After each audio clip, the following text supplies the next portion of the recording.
ఎన్టీఆర్ భరోసా pension పంపిణీ కార్యక్రమంలో పాల్గొన్న టీడీపీ మండల నాయకులు.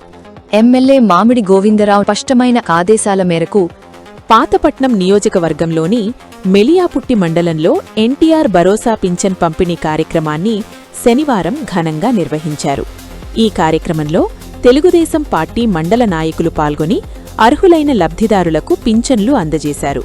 ఈ సందర్భంగా నాయకులు మాట్లాడుతూ తెలుగుదేశం పార్టీ హయాంలో సామాజిక భద్రతకు పెద్దపీట వేస్తూ వృద్ధులు, వికలాంగులు, వితంతువులు వంటి బలహీన వర్గాలకు భరోసా కల్పించే విధంగా ఎన్టీఆర్ భరోసా పథకాన్ని అమలు చేస్తున్నామని తెలిపారు. ప్రతి అర్హుడు ప్రభుత్వ సంక్షేమ ఫలాలను పొందేలా పార్టీ శ్రేణులు నిరంతరం కృషి చేస్తున్నాయని పేర్కొన్నారు. అలాగే 1వ తేదీ ఆదివారం కావడంతో లబ్ధిదారులకు ఇబ్బంది కలగకుండా ముందు రోజు శనివారమే పింఛన్లు అందజేయడం జరిగిందని తెలిపారు. ప్రజాసేవ, సంక్షేమానికి మన ప్రభుత్వం ఎంత ప్రాధాన్యమిస్తుందో దీని ద్వారానే స్పష్టమవుతోందని అన్నారు.